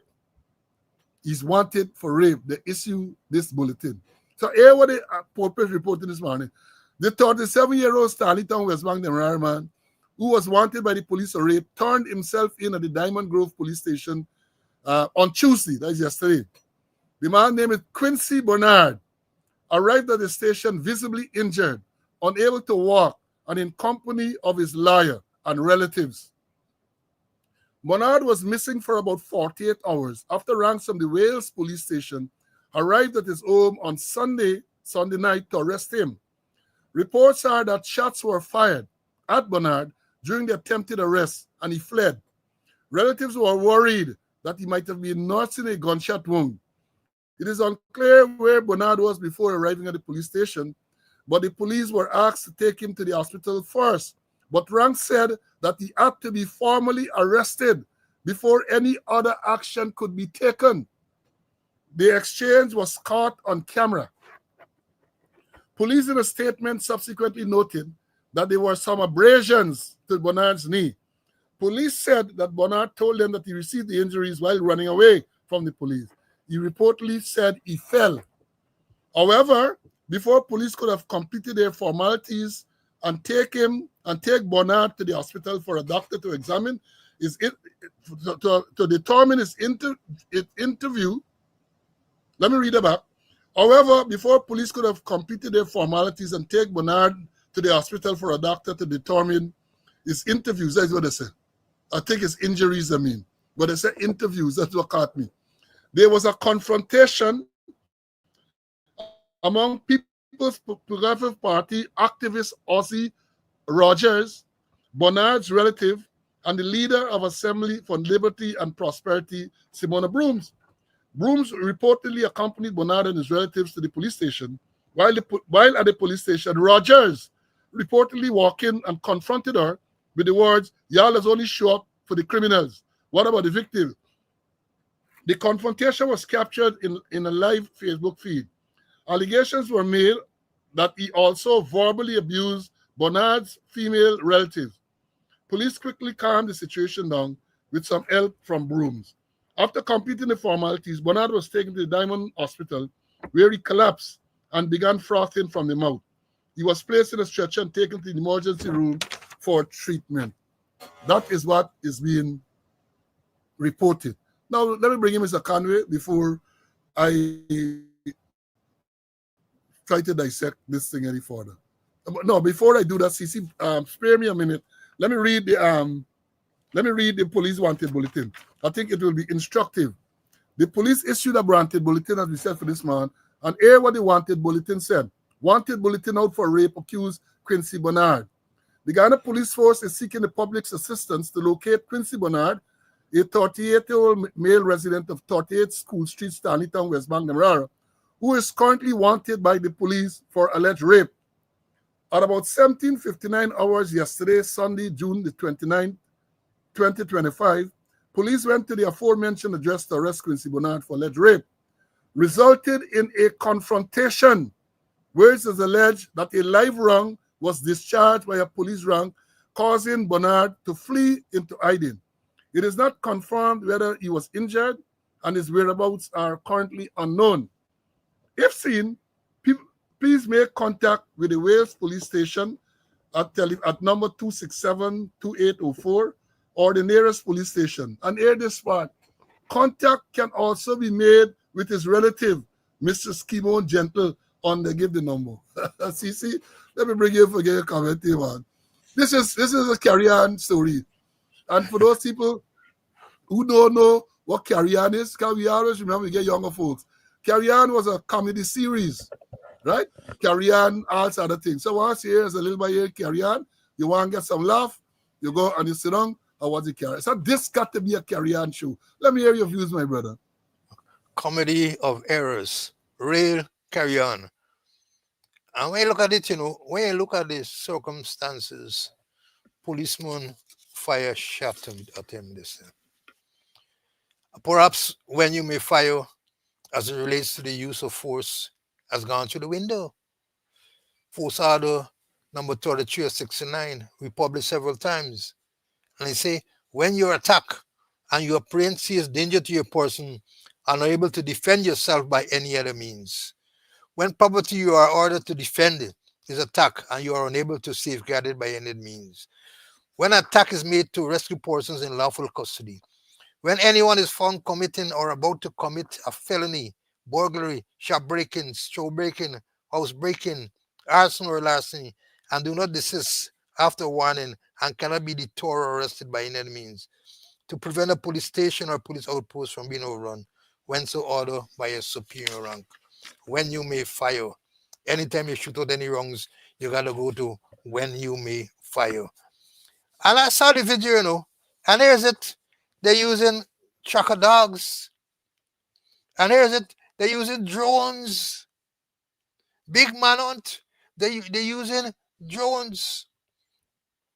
And then I did my own little investigation. Remember we talked about the man that the police from TSU that they find with an unlicensed gun? I want to draw no parallels, but I understand that this, I'm not going to call the name, this is a Lance Corporal Aline, one that the squatter promoted, give a Lance Corporal a couple of months ago. He promoting left, right, and center. See, man, how long you're constable? So 6 years. Take a one, sorry, but take a two stripe. And they promoted people where they bust the establishment. They get more sergeants and corporals than the establishment. Now, here it is. We had the one where they find on a license for him with, And my information that I got is that no firearm was booked out from that station. There's no entry in the arms book. There's no entry in the station diary to show that that rank left with a firearm. I don't know if the firearm was a false firearm or other firearm. I don't know. That need to be properly investigated. And here it is. They carry the man to the station. First thing, if the man get injury, hospital again. Go to the hospital. Police could take it from there. Carry him to the hospital. What you carrying the station for?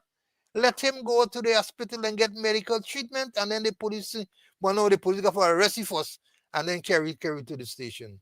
So many things went wrong with the report. And then again, they put that in case you've contacted the man or you know about the man whereabouts, you gotta call his relative. Call his relative and get a number for the relative. I never hear the one at all. So you call the relative and you tell she and she going to call the whole thing has gone wrong. Why you never name that a wanted man that you going to call the relative and you put the relative number? A comedy of error, Paul. If you get comedian, you remember they say that if you have clowns move into the palace, he doesn't become a king. He's a flipping circus. So you get clowns what you expect. And, I couldn't believe that they put out a wanted bulletin and to tell you contact the police at Wales, the nearest police station, or the relative of the man who is wanted. Disciplinary. They're ordinary stupid. So you have a wanted bulletin you put out. You're telling the public to contact Wales police station, or the nearest police station, or the man's relative, a wanted man, you sir. And here, let me tell you what, reading between the lines. Reading between the lines as we do. Police turn up for the man. This is not disputed. The man run, not disputed. Police fire rounds behind the man. Initially, they disputed that. And then they have to turn back and say, well, no, it was accidental discharge. I tell you all, men could understand this. There's only men that get accidental discharge when they sleep in the night. Accidental discharge. But for gun to go off, no accidental discharge. Right? So they say, then he tell the mother, can't tell the mother, that he fell down. And in that process, the gun went off. People claim they saw blood. Now the police turned up big. The villagers were searching for him because it's a dense bush at the back there. Police turned up searching for him with tracker dog and drones and all of that. So clearly they were operating under the premise that this man might have been injured and is somewhere in the bush. That is the thing. So what happened? These scientists now, what happened? Put out a wanted bulletin, say that this man, this is after all of this, after you turn up to arrest this man, there's no wanted bulletin then. The man ran, you shot at him, no wanted bulletin. Right? So fearing, and this is my conclusion, fearing that the man has been shot and injured or even killed, they also now with a wanted bulletin to say that the man wanted for an offense that is alleged to have been committed since 2022. Let me go back that. Let me go back. At the time when they went to arrest this man, there was no wanted bulletin. So what happened? The policeman, Aline, shoot at the man. The man escaped. I believe that they then feared that the man might have been injured or killed. In other words, the bullet, he might have been struck by the bullet. He might have been, and he succumbed to that was what caused them to panic.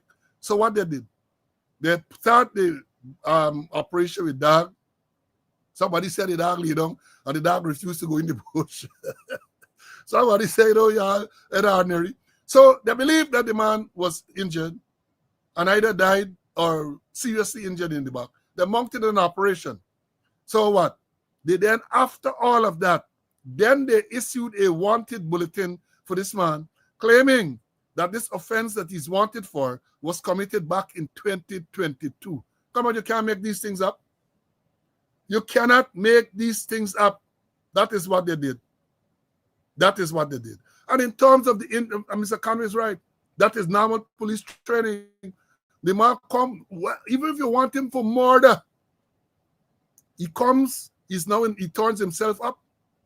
He appeared to be injured.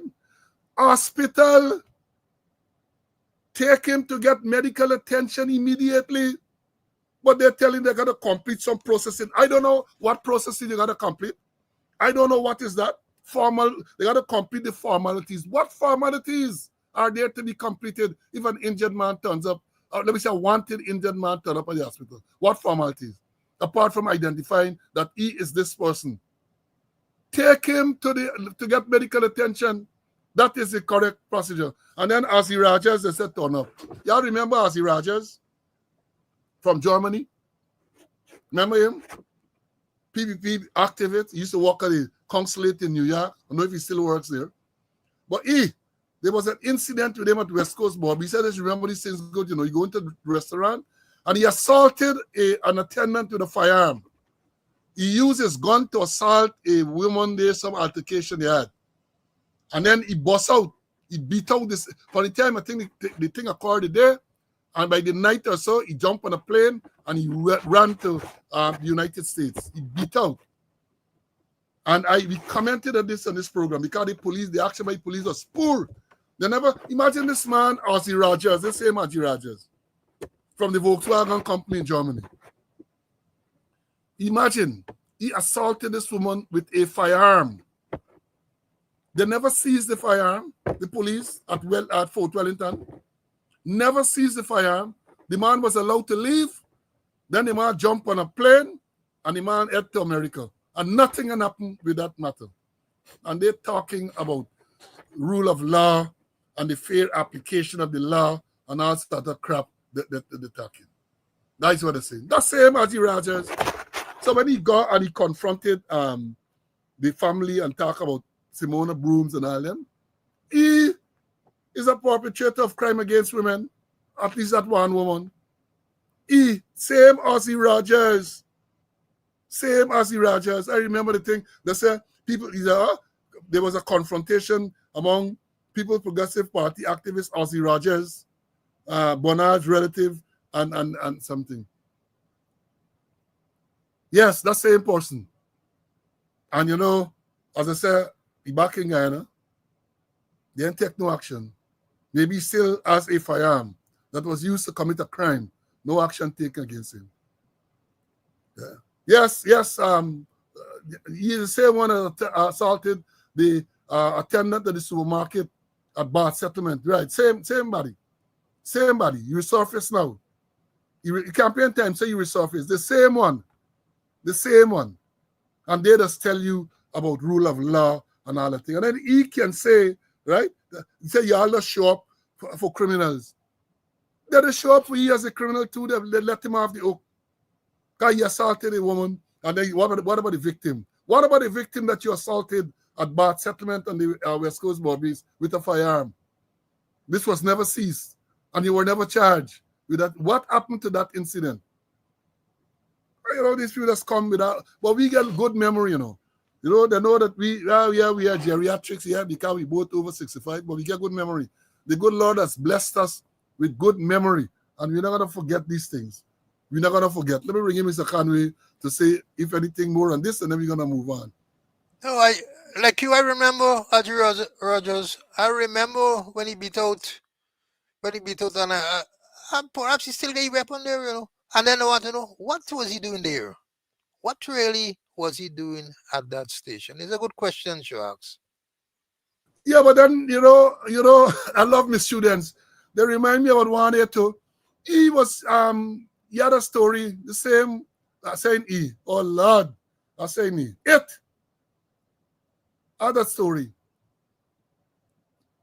He was charged. I think he was charged for assaulting a girl. I think it was Sparndam. I can do the research and update y'all. Assaulting a girl over a boy. I remember the story well, but can't remember the exact date and so on, and whether he was charged. But there was an incident where he's alleged to have assaulted a girl because the girl had a relationship with a boy. This girl had a relationship with a boy. And it was alleged that Ossie Rogers from the Volkswagen company in Germany assaulted the girl because she had a relationship with a boy. Right? Yeah, well, yeah, Andrew, the pronouns, it, they, I gotta be careful with the pronouns. That is what you have. That is the type of a thing that you have to deal with in the place. And they come in to talk a scandal, a bun. I can deal with them. I'm ready for them. Now, they got another matter that they talk about the police.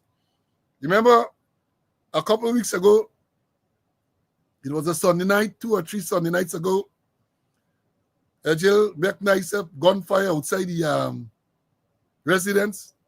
People shoot at the house. This turned out not to be so. Yeah, remember the story turned out there was some party nearby with some youths who were celebrating their success at CXA. And one of the girls who was at the party came out and was there with a boy, and they were embracing. And when the boy drove off in a black Mercedes, it is alleged that the boy fired some rounds in the air, 19 rounds or something like that. They fire in the air, 17 or 19 rounds fired in the air. Police said they recovered that many empty shell casings. Right? Police told us after, remember, don't forget, that 3 persons in custody and a 4th is being sought. This is about a week ago. They said 3 persons were in custody over this incident and a 4th was being sought. We hear not now. We haven't heard anything anymore. Right? And I told them that if you're going to do that investigation, young man in a black Mercedes, first of all, they said the girl with whom he was embracing refused to cooperate and to say the name of the person. Well, I guess she got a right, constitutional right, not to give any statement to incriminate herself. I guess she must have used that clause. She must have been advised not to say anything, and you can't force her to say anything. But that shouldn't stop the investigation. Right? Black Mercedes. How many black Mercedes they have in Guyana? How many black Mercedes they have in the Joshua area? I told them, and I'm saying again, from the very next day, I got information as to who the shooter was. The very next day. So how come police, up to now, they can't take any action? How come? And I understand. A source of mine told me that one of the reasons why they can't take action is because the young man involved recently turned 18. He's connected to a controversial, or he's the son of a controversial man who the U.S. they're looking at recently, whose father was also controversial and who died during the COVID period. They said he's connected. The man said Jackie Opel visited. It is alleged that the man paid $2 million Guyana dollars to get the gun license. Just around 17, 18 years, he paid $2 million and he got his gun license. So they want to tell me they know who the person is. They very well know who the person is that did the shooting. But because of who he is, who his family is, and the fact that he had to go to that singer, or took the singer, Jackie Opel, to get a firearm license, the men treating the matter with the urgency it deserves. Perhaps initially, but once they find out who the body is, they back off. So they told us three persons in custody and a 4th being sought. And up to now, they don't tell you nothing. You ain't hearing anything further on that matter. We are not hearing anything further. But you know, as we said, we're going to keep highlighting these things. We're going to keep highlighting them. Let me bring in CC. So CC, this thing when you talk about with this gun license business, still thriving, man. It's still a thriving business. But the price up now, because I am reliably informed that it's $2 million this family of this boy are paid to get this license. Your take? Yeah, it's true. It's still on. It's still on. Shift Chanja Paul Drive, Young Street. house in Rob Street, a building northwest of Brickdown Police Station, a doctor, and let me repeat, a doctor in Lamaha Street is there. It's multi-million-dollar business going on. And I was surprised the shooter got his weapon by coming up. Because I know the shooter grandfather was closely connected to a certain senior policeman. And it transferred from the grandfather to his father. So all I hear they say bluff, 3 people arrested. Bluff. Bluff. By now they can't locate the vehicle. As I mentioned, Paul, in our days, you had the system, you call force control, and within minutes, they give you the registration, you give them the registration number or the description, and they tell you who is the registered owner. So what is that 3 people arrested? Nothing is going to come out of that. They're like Region 6. When they get armed robbery, hey, 4 people under arrest, so much people under arrest, and ask how much person face the court. So this one, I think if we don't keep it on the front burner, it's going to die a natural death. Yeah, we don't gotta allow it to die a natural death. You know, people over the weekend, the squatter made some statements, and the squatter made some statements.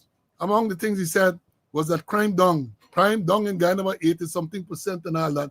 I ain't got time for dealing with it because I don't want to change it. But I'm going to address it in detail on the next episode. I'm going to address it in detail. Some of the statement he made. One of the things he told the police, and he told the ranks, I want to play it. I'm getting organized to play what he said, because I want to say you misquoted him. But one of the things he said, right, that police, people, he telling people, the public, if any 1 or 2 traffic ranks stop you and they don't have on body camera, do not comply with them. That is what the squatter is telling public. Now he's encouraging more chaos.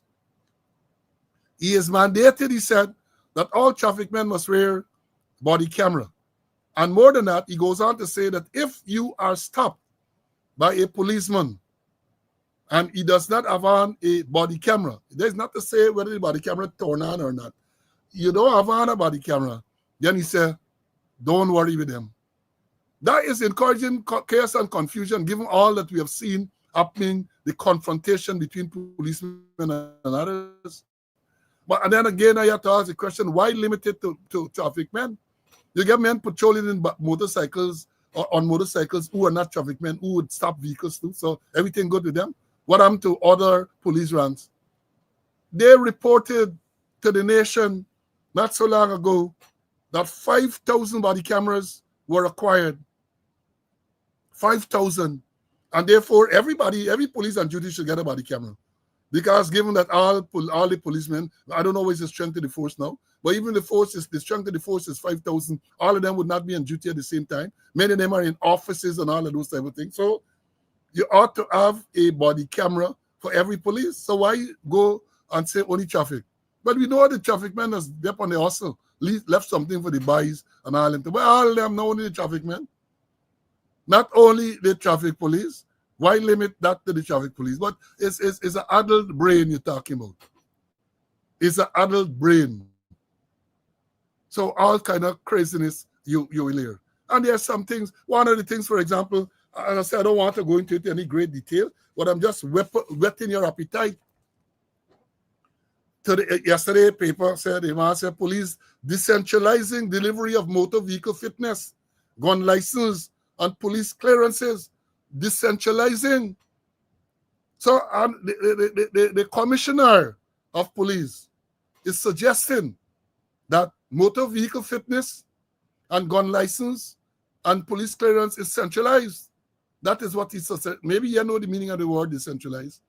Because I know from very long, and anybody who owns a motor vehicle and any reasonable guidance. You know, the motor vehicle fitness arrangement was decentralized from perhaps the inception, because you get several areas in divisions. I know, for example, in Georgetown, you could get your fitness at, used to be at Brigham, East of Penitence, East Coast Covanjan, Bobby's New Amsterdam, Fort Wellington, Spring, all of those things were decentralized. And now the mark over telling now they're going to decentralize fitness. He knows what he's talking about. He can decentralize gun license. Gun license arrangement in terms of the investigation application was always decentralized. Then he said they're going to decentralize passport. Since I was a police officer many, many years ago, the passport arrangement was decentralized. Especially as it relates initially to the delivery. And then applications. I remember Lenora, and I was Lenora back in 1993. People used to come and to deliver passport, take applications, deliver passports. I know New Amsterdam had a similar arrangement, Lethem, Anna Regina, all of those places. And let me talk about passport. Let me understand this. During the coalition administration, with Winston Felix, retired commissioner, as the Minister of Citizenship, that thing was streamlined so well that people used to shower praise on the system to acquire passport.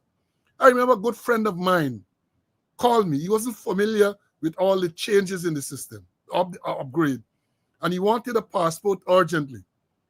And I said, well, what is it first? He said, well, you know, you got to take like. I said, the system has improved to the extent where you can go in the morning and you get a passport in the afternoon. There's an expedited process, legal expedited process. You pay something more and you get an expedited process. You get the passport the same day. The man didn't know. The man called me back the afternoon. The man said, man, thank you. I went there the morning. The system was so smooth that I told me come back the afternoon. I think he had to pay. And you get your receipt and everything. Says, no, hustle. I think you paid $20,000 more and you have an expedited passport. The regular arrangement was that you get it within 1 week. So if you went today, Wednesday, and you made an application, and it's not an expedited process, they will tell you come back next Wednesday. And when you get back there Wednesday, you got your passport. It's since 2020 when this government came into being, all them things were reversed, and thousands and hundreds of people line up waiting for passport. They like to create the environment for corruption to flourish. They like to create the environment for corruption to flourish. That is what they do. So I don't know what Akin is talking about. Well, very, very, let me say this. He hardly says anything that makes sense. He hardly says anything that makes sense. Before I bring him Mr. Conway, let me make one other comment, and then we're going to start to wind down. This thing with Akin and the statements he made about decentralizing and police with body camera is going to form a major subject when we meet next. When we meet next, we're going to talk about it in great detail, right?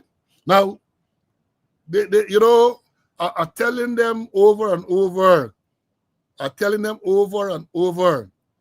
the PPP government in this silly season will do every and anything to prevent Azzuddin Mohammed from running, and the other, well, not the others so much, but Azzuddin Mohammed from contesting the election. They told us some time ago that the Jaguar that they use as a party symbol, GCOM decide not acceptable. A week ago, they decide not acceptable. Right? That's what GCOM said. I think yesterday was the deadline. I was pleasantly surprised. Last night when they said, yeah, well, the Jaguar is now acceptable. And then when I read the reason, it is being reported, is alleged that the PPP member of the election commission, says Gonraj, said that the reason why it was accepted is because Mohammed said it is not a Jaguar, it's a leopard. So based on that, they decide they're going to accept the symbol. And then they decide yesterday at the last moment that the symbol by the party, I show his name, but it's a coalition with the Manzas party and London and them. Then something wrong with the symbol, then accept it. But coming back to the Mohammeds, they're going to do everything So now they have become so desperate. The PPP, even though they're going to tell us, and they have said repeatedly, oh, Mohammed don't present a threat to them. That is what they said. But now they get lobbyists from in the US linking Mohammed to Maduro. Say that Mohammed is a puppet of the Maduro administration. We can go into it in more detail. But as far as I know, and I can bring in Mr. Conway to talk about it, we know who can forget. So I said Mohammed is a puppet to the Maduro regime. We never heard that yet. What we are this. You could probably, on the maritime area, give Venezuela a channel out to the sea. So you make a slight concession in the maritime area. You could. But that is not being a puppet. That is not making a treasonous statement. Huh? But as you did, Mohammed, according to what I said, we can talk about it more because I hear Nosef make some statement and so on last night. We're going to talk about it. Yeah, I got a comment from one of the students here. Said the coalition, I know, the coalition streamlined passport decentralization and delivery, improving the system to such an extent that it enhanced confidence and respect in the passport and immigration activities. Yeah, when saying you have to tell me that, I know that because I experienced that. I have a relative abroad who had to travel to get a passport and was concerned that they're going to take a long time. And the relative was pleasantly surprised in the same day in the area. And no hustle, you got to know nobody. That was the system, streamlined under the coalition government. And then they keep telling people decentralizing passport and so on. Let me bring Mr. Conway to make his comment, and see perhaps we can wrap up at the same time. Yeah, the passport system streamlined a long time ago, as you mentioned. I could remember a couple of weeks ago, a relative called me from Borbis, and they want to come to town. They want the passport the same day. I said, go to New Amsterdam. He went to New Amsterdam, he paid the money, and he got it the next day. So the system is there. New Amsterdam, Linden, even I got relatives from Kokwani want to come to town. I say, hey, you go to Linden, you're passing through. Go to Linden and do your stuff and you get your passport, So those things were probably streamlined. And as you say, Paul, the silly city, the silly seasons on. They're gonna do all kind of thing for Mohammed and others. I mean, I only know brief for any one of them, but we know what's gonna happen. They're gonna look for some little thing, and I wasn't surprised that they baptized the jaguar and turned him. Well, I know it was a he or she into a leopard, and other things were streamlined. And what the conform squad say, Paul, we go really dissect it on the next occasion, because a whole set of nonsense he talk. And apparently like he get the number figures. Well, he say Guyana population is 83 square miles, and he said he said Guyana is 83 square miles and the population is 700. So maybe they're not give value, but we go more into it. Well, let me go back to region number 8. They need to look at the financial irregularities in region number 8. Long time now, they're collecting money to go into the mountains, to go to Monkey Mountain, to go to Orange Duke, to go to Cato, to go to Parramatta, and they ain't getting away. The police at Orange Duke, the police at Cato, the police want to see their commander and their 2IC. They ain't seeing them. They're locked down in a hotel at Majo. And more so the commander, the allegations are that the commander is more seen in region 3 than region 8. And if we could talk about the commander, remember, he was a man who had the tendency to do bar hopping on Saturday and Sunday night. And on Saturday night, he was involved in a fatal accident driving his vehicle with a cyclist, a motorcyclist, and motorcyclist died. And before the markings could dry, he was the 2IC in Borbies there, appointing the commando region number 8 and lasting way in the bush. I wonder what's happening with that investigation. The death of a human being died in an accident, or maybe they call it an incident. Being hearing nothing more about a story, but saying, look at the financial irregularities at Maja region. They're collecting money to go into the mountains and elsewhere. They're not gone away, and they're utilizing the money. Just like Region 1, where millions and millions of dollars in fraud. People signing bogus account, 800,000, 900,000, 500,000. Get people from Aquario, people from Port Kaitumo, people from Matthews Ridge, people from Baramito, yeah? People from all over the place signing bogus accounts for work that they didn't perform. So I'm saying, and other divisions might be same thing. Suspect Borbies get the same financial irregularities. They need to look at it here. I mean, Brutus gone away, but things still there. Financial irregularities in the division is widespread, and they need to look at the financial irregularities in the region. Start with region 8. Go back to, don't forget region 1. They are region number 6. I know what I'm saying. I know what I'm saying. So look at the financial irregularities, or you may get several other Brutuses, plenty other Brutuses. Thank you, my brother. Thank you. And let me say this, as I've been saying repeatedly, in the political front. The PPP are afraid of the Win Party, the WIN. We invest in Guyana, Ashuddin Mohammed, right? We invest in Nationhood or something like that. They are, don't worry what I tell you. Don't listen to what they say. They lie a lot. Look at what they do. Not only what they say. Look at what they do, right? Look at what they do. And in terms of stupidity, you gotta get a little therapy this morning, man.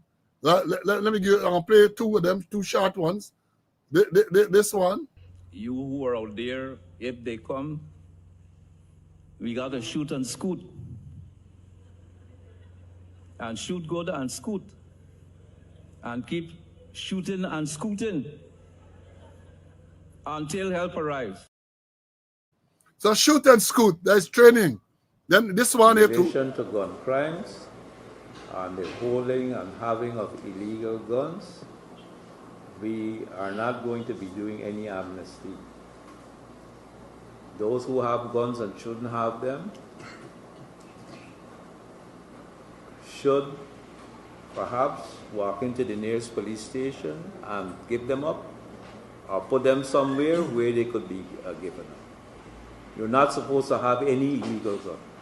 The question of having an illegal gun, in most instances, has nothing to do with being somebody in the bush and wanting to shoot wild hogs or whatever, or to get protein for food. It has to do with criminal activity. It has to do with criminal activity. If you have an illegal gun, pass by the police station, put it in a bag and throw it in the yard. Throw it in the yard. Sit there and fabricate that. Unless you say who the person is, I can't comment on anonymous people. Okay, well, let's talk about specific individuals. What is your relationship with Mr. Su Jurong? Su? Oh, Su. My relationship? Nothing. He's a tenant in my place, yeah. And he's a good friend of yours? Yes, yes, he is a friend of ours. He claims that never ceases to amuse me, man. Got to amuse me. Got to give you therapy very frequently. So a man who comes there tomorrow, he can go 30 more than the oval. It was a big bacchanal just the other day with the need Anchi Makume. Big comments the other day with the need Anchi Makume. I don't want to hear so a passing straight. A fella pull me and tell me, wait. Same time Idin Osman come off the bus. Is now the Makume start to cuss. Yahweh says to the son, bite the juke, woman bacchanal. And you can see what I'm talking about. Listen to it. Listen to it. Margaret tight tongue. And don't forget this one, you know. I tell y'all, this is little Adriana Young. We must not forget Adriana Young. She would have been successful. She was successful. She made the honors roll. Purika Salem Primary School. She got 8th place in the school. She gained a place at the Leonora Secondary School. But they killed she. They killed she. And they want to tell us that she drowned in a pool. That's what I want to tell us. I believe that we're stupid like them. And I'm saying to all right-thinking Guyanese, especially those mothers, especially those parents, when you go for vote, you must remember this little girl. They ain't giving her justice, but we must give her justice. That's what I got to tell you all. Give her justice. You know, as I told you all back in, I think it was 1997, after the election after Jagan died, right?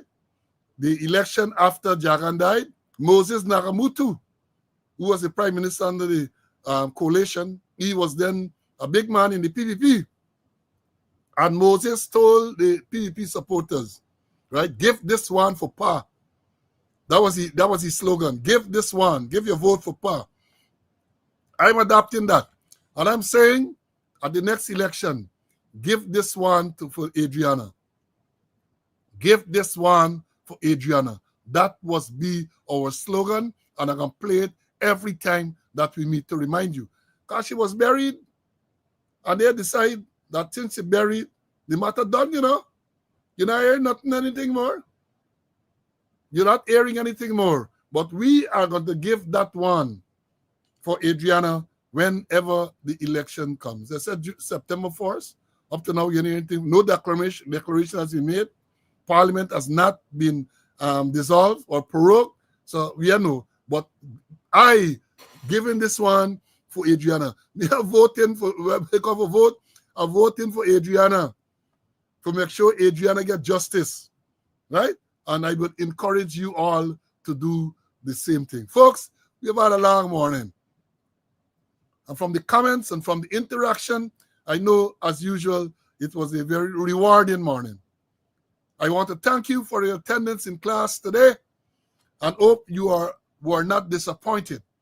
And to say to you, this, in terms of looking forward, our next scheduled program, by now, you know, we coming Friday, you know that we coming Friday again. We can't wait until Monday. We coming Friday afternoon at 4 o'clock. God spare life, because everything is up to him. Man appoints, God disappoints. So all things being favored by the Almighty, we are going to be here Friday afternoon at 4 o'clock to bring you another episode of Speaking Out, Exposing Corruption, Incompetence. We have so much that we should have said, well, not should have, so much that we have to say and get the time to deal with it.